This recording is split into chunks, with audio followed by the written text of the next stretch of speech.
Previously on the UFO Reporter. The most commonly described alien is about 3.5 feet tall, has a round head, arms reaching to or below his knees, and is wearing a silvery spacesuit or coveralls. Our guest on this particular day canceled. Who could we get to fill this? I called up John Lear. I said, you said you had a guy who was going to work out there and maybe work on flying saucers in the desert. Can we talk to him? Well, there's several, actually 9 flying saucers, flying discs. I don't even know his name. He used a pseudonym, and out this story comes. That are out there of extraterrestrial origin. I get pulled off the set. The general manager comes back. What the hell was that? Is this for real? What did you just do? His real name is Robert Lazar. He says he earned degrees in physics and electronics, but the schools we contacted say they've never heard of him. Well, they're trying to make me a non-person. And tonight, George digs deeper, searching for the truth. Did you knowingly lie? I am telling the truth. I've tried to prove that. Look, I don't know if it's real, but I'm going to find out. The Area 51 whistleblower comes under fire. We got threatening phone calls. He'll never make it back here. And George gets the attention of the U.S. government. We were followed. So they were definitely listening to you. They were listening to my phone. Along with 2 secret allies, all paving the way for an unprecedented twist inside the halls of the U.S. Capitol. A multi-decade crash retrieval and reverse engineering program. Oh, this is serious. It's been serious for a long time, and it's been ignored for way too long. The keepers of the secrets are better at their job than people like us are at ours, and they are not going to let this thing go easily. For over 30 years, investigative journalist George Knapp has fearlessly taken on the biggest mysteries, crimes, and scandals. Tonight we examine a few additional UFO cases. From the Las Vegas mob, The murder of Alan Dorfman was never solved, nor was the bombing of Frank Rosenthal's car. to strange phenomena in the sky, There is some kind of a phenomenon here that can't just be written off. covering it all just the same. I've always approached it as a news story. It's not my religion. It's not a belief. I don't know what to believe even now. Now News Nation is bringing you unprecedented access to his archives that date back decades, and how his life's work still influences the conversation on UFOs to this day. 36 years later, I'm still trying to figure it out.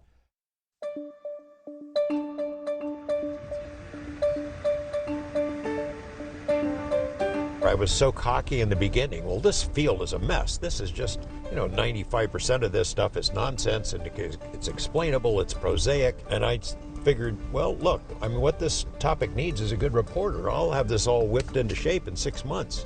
And of course, that was ridiculously optimistic. 6 months turned into a 36-year Las Vegas career for investigative reporter George Knapp. Did you have any interesting meetings with anyone UFO related around here? Do you go to any certain restaurants or? All of them. The Pepper Mill, where we grabbed lunch, that was like my office annex. I would meet all kinds of people from Area 51 there. George helped reveal the very existence of Area 51 through his interviews with Bob Lazar. Tonight we're going to delve a little deeper into the subject with the man who was the impetus for our reports in the first place, Bob Lazar. Bob, good to have you here. A thumbnail sketch of yourself for those who might not be familiar with your background. Lazar was a young scientist who claimed to work at the secret base called Area 51 near Groom Lake, in an especially hidden area called S4, where Lazar claimed crashed UFOs were stored. Actually 9 flying saucers, flying discs. This came from somewhere else. As bizarre as that is to believe, but it's there. I saw it. I know what the current state of the art is in physics, and it can't be done. This is one of George's reports from 1989 about what exactly Lazar says he saw. According to Lazar, his employer was the United States Navy. He says he and other government employees would gather near EG&G, fly to Groom Lake, and then a very few people would get into a bus with blacked out or no windows and drive to S4. When you get off the bus, what do you see? It's a very interesting building. It's got a slope of probably about 30 degrees, which are hangar doors. And it has textured paint on it, but it looks like sand. It's made to look like the side of the mountain that it's in, whether it's to disguise it from satellite photographs or what. He says he was never told exactly what he'd be working on, but figured it had something to do with advanced propulsion. On his first day, he was told to read a series of briefings and immediately realized how advanced the propulsion was. The power source is an antimatter reactor. they run gravity amplifiers. There's actually 2 parts to the drive mechanism. It's a bizarre technology. There's no physical hookup between any of the systems in there. They use gravity as a wave, using waveguides, almost like microwaves. It took a while, Lazar says, before he actually saw one of the flying discs. However, there were hints everywhere. Right, they had a poster, and it looked like a commercial poster almost, like it was lithographed and you could buy it at a Kmart or something. But they were all over the place, and it had the disc that I coined the term the sport model, was lifted off the ground about 3 feet at area S4 on the dry lake there, and the caption on the bottom said, "They're here." And those are just all over the place. Later, he got to see the real thing. When I was let in, it was the first time I saw the sport model in the hangar, sitting down, and I was told they could have walked me in the front door, but they purposely wanted to walk me by it. I was told not to say anything and just keep my eyes forward and walk past the disc into the office area. And I did, and as we went by it, I just kind of stuck my hands on it just to run it alongside the thing, and you know, that was about the smallest time. After that, I got to see it actually lift off the ground and operate. But you also, in between that, you saw more than one. Yeah. The hangars are all connected together, and there are large bay doors between each one. And there were 9 total that I saw, each one being different. Like they had the assortment pack. One of the 9 flying discs he says he saw at the base, which was designated S4, looks exactly like this UFO photographed in Europe. Lazar called it the sport model. I gave everything simple names. There's the top hat one, and you know, the Jello mold, and the sport model operated, you know, without any hitches at all. I mean, it looked new. If I know what a new flying saucer looks like. One of them looked like it was hit with some sort of projectile. Even before he saw the sport model operate, Lazar says, he suspected that the ship came from somewhere else. The realization slapped him in the face the first time he glimpsed the inside of the disc. I got to look inside, and it had really small chairs, and I think that was the first confirmation I had. That was just a shocking thing, because every time before that I was able to label it, well, this is just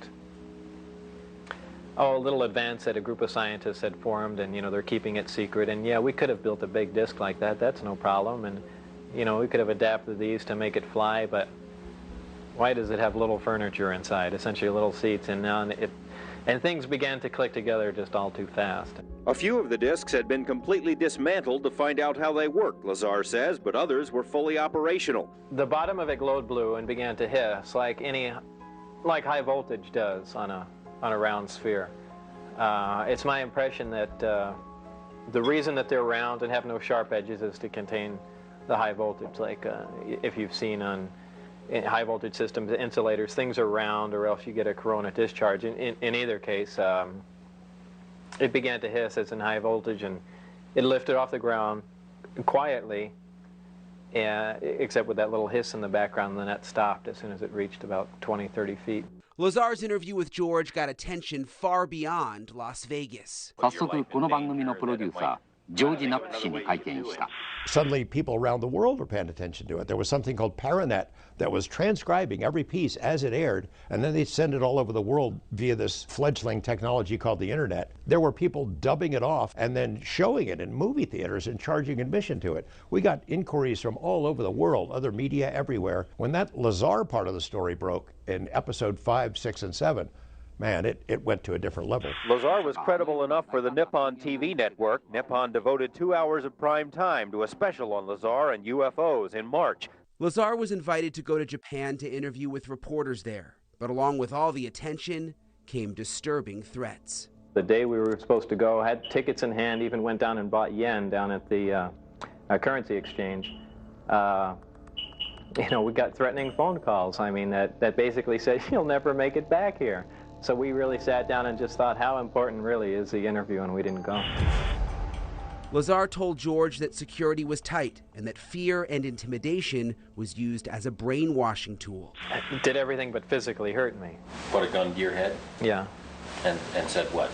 Actually put a gun to your head? Well, they did that even in the original security briefings. They had guards there with M16s, and guys slamming their finger into my chest, screaming in my ear, some people pointing weapons at me. Like I said, it's not a good place to work. When you came out with the series and then the special, was there a pushback? Yeah, well, there was. And during the making of there was pushback. We were followed. Me, Lazar, a couple of others of us. I know it's hard to believe that they would go to that trouble, but they knew I was working with him. They knew what I was digging into.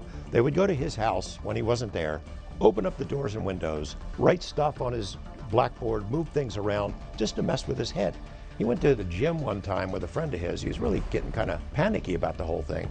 He has a gun. He had an Uzi in his car for self-protection. He goes into the gym, has a workout, comes out an hour later. The doors of the car are open. The windows are rolled down. The Uzi, which had been in a glove box, was there sitting on the front seat. They were just letting him know that they're watching him. Coming up, threats and also questions about whether Bob Lazar was telling the truth about what he saw at Area 51. Did you knowingly lie when you said you had actually seen anti-gravity propulsion in operation? No. The results of several lie detector tests. I am telling the truth. I've tried to prove that. Plus, as soon as they talked to me, they got visited the next day by people proclaiming to be government agents. More sources coming forward as the government ramps up their intimidation tactics when we come back.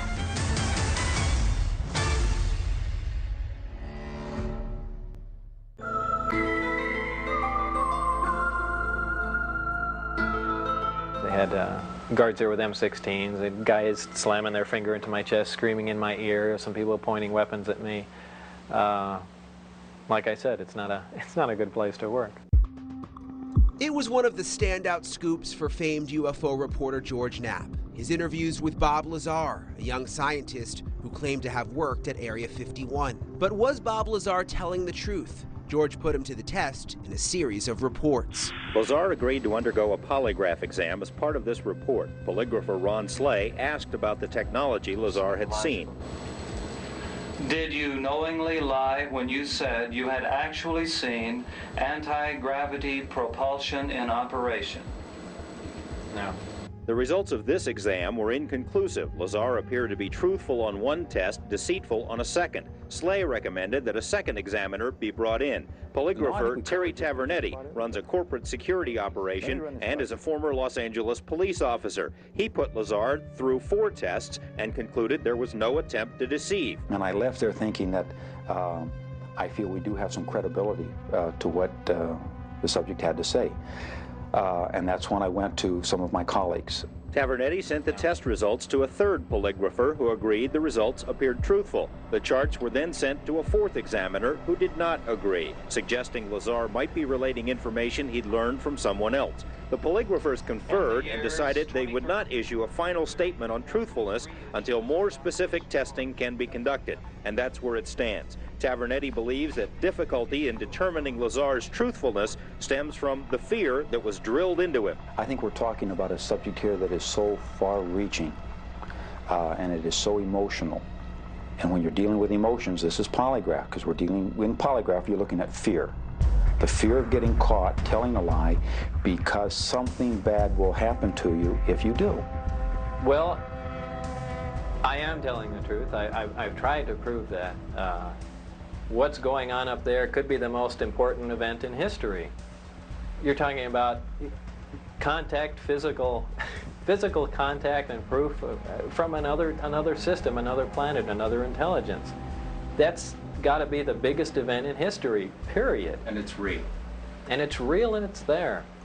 And I had an extremely small part in it, but I'm convinced that what I saw is absolute proof of that. There is no way we could have created those systems. There's no way we could have made the discs, the power supplies, anything to go with them. You believe his story, don't you? Yeah, I do. Yeah, I've got to know him pretty well over the last couple of months, and I believe he's telling the truth. George's connection to Bob Lazar led other tipsters to start calling him. But again, there was intimidation that made his quest to learn more increasingly difficult. I had people call me during those projects, those first 2, who offered to give me information about reverse engineering, flying saucers, 6 of them right in a row were visited. As soon as they talked to me, they got visited the next day by people proclaiming to be government agents who told them, shut the hell up. Even one of the polygraph examiners, former police officer Terry Tabernetti, says shortly after his involvement with Lazar was made public, his employers were contacted. The corporate offices where I'm employed received a telephone call from a government agency wanting to know why I was getting involved in something that I shouldn't be. And I asked, well, what agency? What was said? Did they identify themselves? And I said, because I'll be more than happy to talk to them. And I was refused this information, told that he didn't know, meaning my boss. Tabernetti says his house was also burglarized around the time he did Lazar's polygraph. As an investigator of over 20 years, I don't believe in coincidences. There's a reason for everything. I mean, could it have been a random residential burglary? Yes. One case, the source was a cop. He worked at the courthouse, and she worked at the courthouse as a court reporter. And he said, she told me one time over lunch that she had worked for a defense contractor and heard this information about Roswell and wreckage and bodies and it being stored out in the Nevada desert. I asked this cop friend, would she talk to me? He goes, I think so. Here's her number. So I called her, and she gave me the broad strokes of her story. I said, can we meet? If I need to hide your face or your identity, change your name, I will. Very next day, she gets visited by these 2 guys. They told her, you know, you're still subject to your security clearance. And then they go, we know your daughter lives in LA and that you travel across the desert to see her and she comes to see you. It's a big desert out there. It'd be a shame if something happened to either one of you. This is a veiled threat, not so veiled threat. She was scared to death. Not only wouldn't talk to me, I called her 10 years later after she had left that job, and she still wouldn't talk to me. So they were definitely listening to you? They were listening to my phone, and it really pissed me off. I mean, they couldn't have obtained a warrant to do it. No judge in Nevada would approve something like that. They wanted to know who was offering to give me information, and it really made me mad. Again, I was already sort of on a crusade because of the FOIA documents, the paper trail, and the lies. This really got under my skin, and so we produced another 9-part series in May of 1990, and it hit even harder. And that sort of sealed the deal for me. It made me the UFO reporter, whether I like it or not. Coming up next, the UFO reporter was about to get 2 of his best sources. I've been interested in the subject for a long time. You've said you don't think it's little green men. Is it possible that there's no one who knows the ultimate answer? I don't think no one has the answers. I'm anxious to get the facts. I think it's something we should look into. U.S. Senator and a rich American businessman take George's UFO reporting places he never imagined.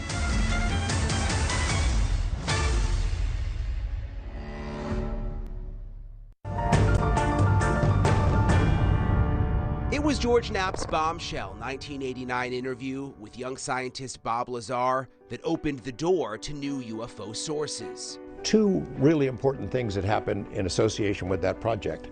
One was Harry Reid.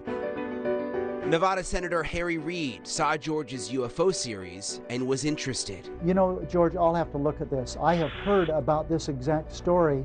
I've heard about it as kind of a preview of your program. I'm visiting with you once before.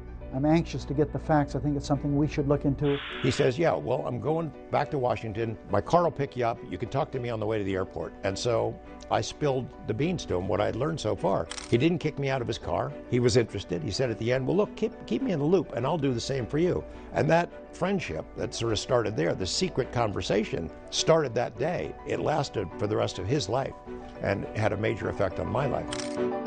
Senator Reid visited Area 51 several times over the years, but never commented to George on the record about what he saw. I had never wanted to ask you on the record because I know there are limits on what you can say, but you've been there multiple times. I've been there quite a few times, and it was something that was really necessary, especially with the Soviets, with their satellites. Today I see things that were experimental up there that are now everyday deals. Were there a lot of off-the-record conversations? Oh, yeah. Documents he would give you that you weren't reporting on? For years and years and years. It would ebb and flow at different times, depending on what else I was working on. I'd go to Washington, if not every year, every other year, to interview our congressional delegation, and always made a point to spend time with him. And he'd always pull me aside, and we'd have our own little UFO conversation out of ear reach of his staff. Drove them crazy. Drove them crazy for years because neither one of us would tell them what it was about. Now, after a while, they figured it out. And George, as you know, I became terribly interested in this. And rather than think about it, I said, well, I'm going to do something about it. In 2007, Reid and other senators authorized the Black Budget Study of UFOs, OSAP, which stands for Advanced Aerospace Weapons System Application Program. A contract for the program was awarded to a company called BASS, an offshoot of Bigelow Aerospace, owned by Las Vegas space entrepreneur Robert Bigelow, a billionaire who had funded his own UFO studies for years. Bigelow first connected with George after his initial UFO reports in the late 80s. I started getting all these calls. One of them came from this businessman I'd never heard of. Hold for Robert Bigelow. Okay. He gets on there. Boy, that was really good. He kind of introduces himself. I had no idea that he had already been funding UFO research. He offered to help. He was going to want to give me money to go ahead and pursue the investigation. I said, no, can't do that. I'm working for Channel 8, but I appreciate your offer of support and maybe we can get in touch. That friendship that I developed with Bigelow then proved so important in the long run. And eventually Reid and Bigelow got together and I introduced him. George reported on every step of the new project. Bigelow built secure facilities inside his aerospace company. At its peak, the study had 46 scientists working at the Nevada facility, writing reports and analyzing data that came in from the military. Rapid response teams were dispatched to the scene of UFO events. Over the 5 years, the project cost a total of $22 million. So you knew that the U.S. government was funding a secret program, and you just had to stay quiet. Yeah. They asked me to be part of it. I was asked twice to get a security clearance so that they could bring me in and show me stuff. I was not privy to everything that was going on. I did not have a security clearance, so I'd get bits and pieces, big picture stuff about what they were doing. And most of what they did was not classified, but it was very restricted. You know, it was kept in a stovepipe. And during the 5 years of research, Robert Bigelow's team made an unexpected finding. Details of a UFO resembling a tic-tac off the west coast of the United States. Over a 2-week period in late 2004, an unknown 45-foot-long tic-tac-shaped object played cat and mouse with the U.S. Navy off the coast of California. Even before a bombshell New York Times story on the tic-tac, George knew about it. The USS Nimitz aircraft carrier and its support ships, carrying the most sophisticated sensor systems in the world, repeatedly detected recurring glimpses of the tic-tac, but were unable to lock on. On November 14th, F-18s were ordered into the area and saw it up close. Veteran pilot Dave Fravor, commander of the elite Black Aces unit, says the tic-tac reacted to the presence of the F-18s, then took off like a bullet fired from a gun. If you go from what I saw, which is very close to what Bob describes, that would change mankind. It's one of the reasons why you believe what you saw in 2004 was not ours. It was yeah, not. Like I said last night, I think a lot of it was, if you'd have asked me in 2004, I didn't know. My thing is, it's now almost 15 years later, and that technology is still, no one has figured it out or no one has seen it. You can hide stuff for a long time, but hiding stuff for 15 years I think it gets harder and harder. Something that revolutionary. Yes, I mean, that's literally it. Why would you hide a huge technology leap for mankind if you haven't? OSAP had created the world's largest UFO database, 200,000 cases, a data warehouse or what it was. They put together an amazing pile of work in a short period of time. A stack of documents, if you printed out the pages, would be taller than either of us. In-depth reports about different topics. The tic-tac, there's an investigation, an explanation of the tic-tac that is so much more advanced than anything that anyone has seen. Congress has not seen one page of that stuff. The public hasn't seen one page of it. Where is it all? Good question. I don't think the DIA can find it. You know, we've seen these reports and documents that we've obtained and photos and information from the Navy about these drones buzzing their ships, and they don't know where they came from. They can't track them. They're coming in swarms like bees, like insects.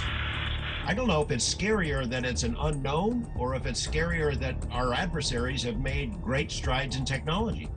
And always remember, Russia, former Soviet Union, is run by a man who ran the KGB. They had as many as 30,000 agents at one time, KGB agents.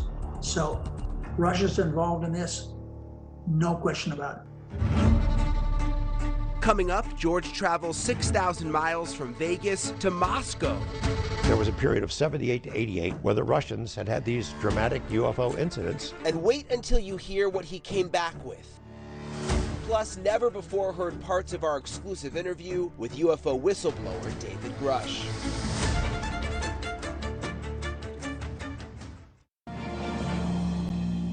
As George Knapp started to become synonymous with UFO reporting, he started to look outside the U.S., specifically at Russia. So there comes this high-level Russian scientist to Las Vegas. We have a couple of beers, I ask him about UFOs. You ever hear anything about it? He goes, no, don't think so, doesn't ring a bell.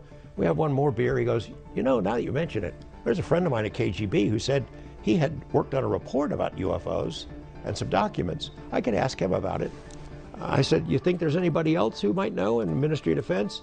Well, I know all those guys. I could find out. So he said, yeah, I'll do it. Behind the scenes, George planned a high-stakes trip in 1993 with Russia in turmoil and sources ready to talk. We're there 10 days. We were pulled over by cops 7 times. There were people stationed outside of our rooms at the hotel. I would put little traps to see if they went through my stuff, which they did every single day. We met with this guy, Boris Sokolov, who had been the head of what was then the largest UFO investigation conducted by a government in the history of the world. There was a period of 78 to 88 where the Russians had these dramatic UFO incidents, and they decided to create a program to get to the bottom of it. And man, well, that was really something. I won't explain exactly how I got access to the files, but I did. Thousands of pages from the Russian Ministry of Defense. Many of those pages were classified at the time. So then we had the problem of how to get it out. Well, that's what I was going to ask. It was pretty tricky. What did you do? Well, these documents, in those days at least, the Russian Ministry of Defense would stamp classification on the top page of the document, and the rest of them weren't marked at all. It was clear they're military documents, but without that classification, it's a lot less onerous and dangerous. I just removed the top pages of all those documents. And I threw the rest of it in my suitcase with some caviar, by the way, which they told us we were not allowed to take out caviar. So I threw some caviar in there as a diversion. And it worked because they opened it up. They're looking, hey, caviar, not allowed. Close the suitcase back up. And then the other pages, I carried through security. I carried on my person. If they'd caught me, I'd still be there in a gulag somewhere, but they didn't. And the goal was maybe we'll find out more from the Russians about what our government knows about UFOs than we'll ever learn from our government itself, which is true. We did. George started sharing his findings with key players in Washington and his friends, Senator Reid and Robert Bigelow. I'd ask Colonel Sokolov, what's the interest? What are you trying to do here? And he said, it's really simple. These craft can do things that we can't. They fly circles around our best aircraft. We know they do the same thing to you. And we figured if we could find one, figure out how they work, we could kick your ass in terms of stealth technology, because at that point we were way ahead of them. 3 years later, George returned to Russia and came back with even more bombshells. I interviewed this guy named Maltsev, who'd been commander of the entire Russian Air Forces. And he told me about these encounters that Sokolov had recounted. 40 different incidents where Russian warplanes chased UFOs, and boom, they were gone. In 3 of those cases, though, the Russian warplanes crashed. 2 of the pilots died. And after that, this guy Maltsev issued an order, leave them alone. You see a UFO, leave them the hell alone, because, quote, they have incredible capacities for retaliation. More than 25 years later, a Pentagon whistleblower shared the exact same fears that George reported back then. A secret Cold War with some of our biggest enemies. We're in a competition with their adversaries to understand this. It's a multi-decade Cold War that has been under our nose for so long, and there is no good way to level the playing field and hold other nation states accountable if they're doing unethical or illicit activity as it relates to this subject. And I think the obtuse secrecy is actually putting us in a very dangerous position where a country might make a breakthrough. Let's say it's an adversary of ours, and it is so destabilizing. In June 2023, a worldwide exclusive interview on News Nation revealed alleged secrets within our own government. What conclusion did you come to at the end of your time on the UAP task force? The UAP task force was refused access to a broad crash retrieval program. We have spacecraft from another species. We do, yeah. How many? Quite a number. You're kidding. No. I thought it was totally nuts, and I thought at first I was being deceived. It was a ruse. People started confiding in me. They approached me. I have plenty of current and former senior intelligence officers that came to me, many of which I knew almost my whole career, that confided in me they were a part of a program. They named the program. I've never heard of it.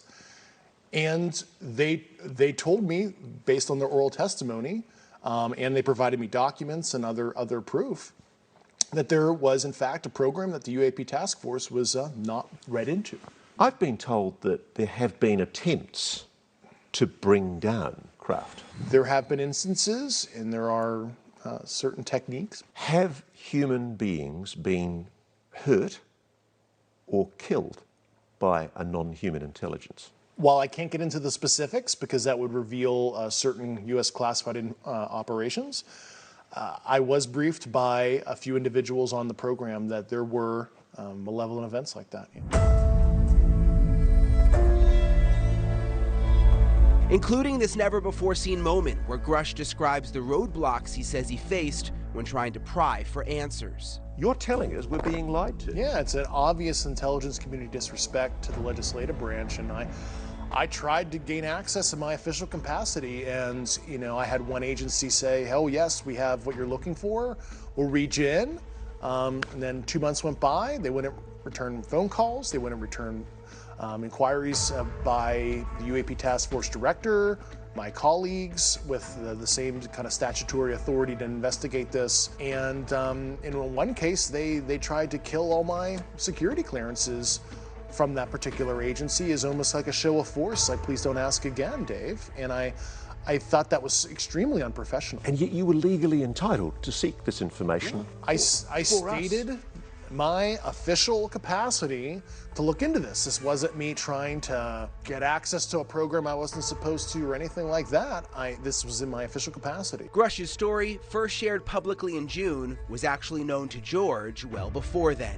I had been told I might be introduced to somebody. I'm sitting in a bar and they're shooting video of me, just cutaways. And at that exact moment, while they're getting video of me, Dave Grush walks up and introduces himself. And we started a conversation and got to know each other. And we've been talking ever since. And boy, he shared with me something that I wasn't allowed to make public then, but it was in his whistleblower complaint, what he had filed with the Inspector General, because at that point they were already coming after him. Now, he had come to that conference to meet people, to learn about UFOs, to interact with UFO world a little bit, and to interact with Jay Stratton, who was, the guy who had given this assignment.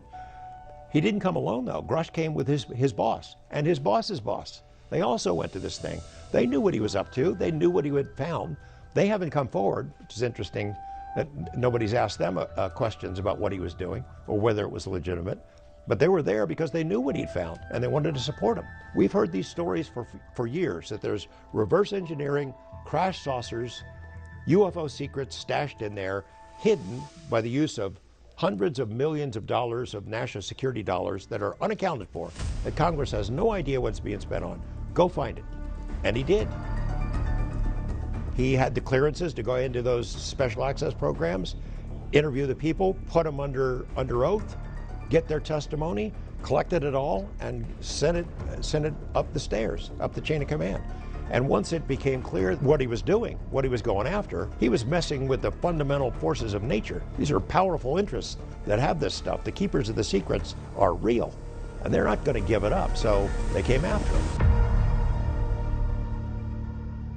Coming up, it all comes full circle as George is front row for historic UFO congressional hearings. A multi-decade UAP crash retrieval and reverse engineering program.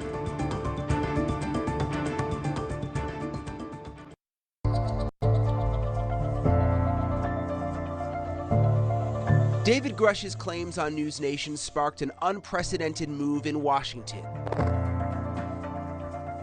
A historic hearing specifically focused on disclosure and getting answers about what the government truly knows about UFOs. Mr. Chairman, ranking members and congressmen, thank you. I'm happy to be here. This is an important issue and I'm grateful for your time.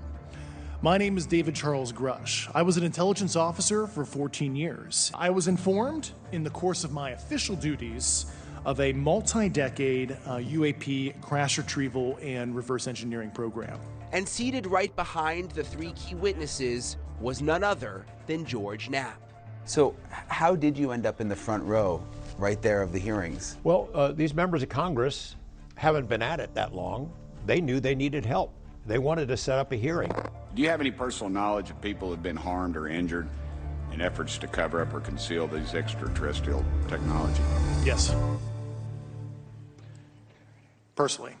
Would you have had the capability to defend yourself, your crew, your aircraft? Absolutely not. Sir? No. My main concern was that it needed to be bipartisan. It can't just be Tim Burchett and other Republicans, one-sided kind of a thing, because the temptation to be really partisan, you can't help it. And he agreed to that. He said, yeah, we're going to make it bipartisan. We got some Democratic members who are interested in it. And he did. He kept his promise. And thank you all for being here and the courage it took to come forward and again, the sacrifice that each of you have made. Is it possible that these UAPs are testing for vulnerabilities in our current systems? Yes. Yes. Possible. Is based off of the information that you've been privy to, is there any indication that these UAPs are interested in our nuclear technology and capabilities? Yes. By external observation, sure, that could be a fair assessment, yeah. Yes. Is there any indication that the Department of Energy is involved in UAP data collection and housing? I don't have an answer. I can't confirm or deny that in a public setting. No. Could you do it in a secure setting? Yes. For the record, if you were me, where would you look? And I put that as an open question to the three of you. I'd be happy to give you that in a closed environment. I can tell you specifically. Thank you. Commander Fravor? I would say, and I've told people that you have to know where to look. They're not going to divulge it to you because of the classification levels. But if you know where to look and who to talk to, which is exactly what Mr. Grush can point you, then you have them. Okay. Mr. Graves? I was an operator, so I was depending on folks like Mr. Grush to do that homework. Okay. Thank you very much. I yield back to the chair. Congress, it's a perilous moment for them right now. You saw those members of the House.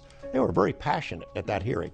They wanted to get to the bottom of this. If you believe we have crashed craft, stated earlier, do we have the bodies of the pilots who piloted this craft? As I've stated publicly already in my News Nation interview, biologics came with some of these recoveries, yeah. Were they, I guess, human or non-human biologics? Non-human, and that was the assessment of people with direct knowledge on the program I talked to that are currently still on the program. And was this documentary evidence, this video, photos, eyewitness? Like, how would that be determined? The specific documentation I would have to talk to you in a skiff about. Gotcha. Yeah. Absolutely astonishing for me to see Tim Burchett and Matt Gaetz, as far right as you can get. And over on the other side is AOC and Jamie Raskin, and they're all asking pointed questions. They're all into it. These are not questions just prepared by staff. They're listening to the witnesses and asking good stuff. And they're pissed off. But as I have said 100 times, the keepers of the secrets are better at their job than people like us are at ours. And they're not going to let this thing go easily. The pushback has already begun. So yeah, it's interesting. Burchett said that too. There were other witnesses that backed out. Well, I think there was a statement about other witnesses. They didn't pass their security clearance or something, and that was not the case. Okay. There was 2 other witnesses that we tried to get who declined to be part of it, but they might do it at some future point. Well, how do you think the Pentagon is going to react, given your experience covering this issue? They've resisted being truthful for 75 years. It's not going to turn around on a dime. But after what happened today, I don't think you can put the genie back in the bottle. Mr. Knapp, having covered this for years, decades, is today surreal for you? Yeah, it's weird. It's just weird to see it finally happen. I had a moment where it kind of overwhelmed me, thinking about, gosh, this is happening right in front of my eyes after all these years, progress finally being made. It was quite a moment. It was quite a moment. I wonder, are we going to be able to figure out these mysteries, even if we have, say, a crash saucer? Does it tell us where they're from, or why they're here, or what their interest is in us? I've been up pretty far up the food chain. I don't know anyone who knows the big picture. Do you think there's someone behind the scenes that does? I think there are people behind the scenes who know a lot more than we do, a lot more than I do, a lot more than OSAP learned. I've heard about these people for a long time, and somebody pulls these strings. I don't know that there was ever a MJ-12, but I suspect that there was an organization like that. You know, I'd love to have the answers while I'm still alive and kicking here, but I'm not sure that that's going to happen. It seems like this is the worst possible moment for you to retire, which you're obviously not retiring, but are you working harder than ever, would you say? Seems like it. I tried to retire. It lasted 2 months. And yeah, it'd be pretty hard to walk away from it now. George has teamed up with UFO researcher Jeremy Corbell for his podcast, Weaponized. They continue to be at the forefront of breaking some of the biggest stories. Congress has made it pretty clear. They want this information. They want to have access to it. They want whistleblowers who have information, direct hands-on experience with these legacy programs to step forward. Those people are really reluctant, as we know. We talk to them. We have passed people through the process that are verifiably who they say they are. Other people whose names are not yet known to the public or to the UFO world who want to tell the story. And George says there's more to come. There are more whistleblowers, and there will be more that will come out.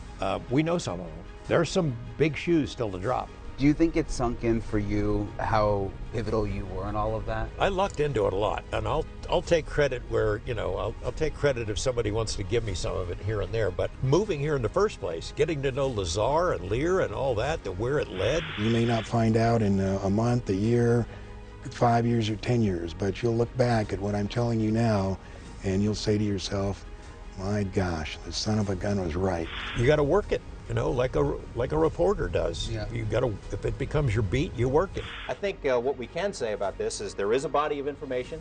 There is some kind of a phenomenon here that can't just be written off. The government is sitting on a certain amount of information that it isn't letting us know about. And I don't think the topic has been fairly treated by science and journalism. It would be interesting if we could have a much larger investigation by someone else. It does seem a lot more mainstream now, though, to have these conversations. I'm thrilled when I see other media covering it. It's fun. The public's interested. Our listeners, our viewers, our readers are interested. And it's important, too. I mean, the big picture, if we could get to the bottom of it, it changes everything. George Knapp, Channel 8 Eyewitness News.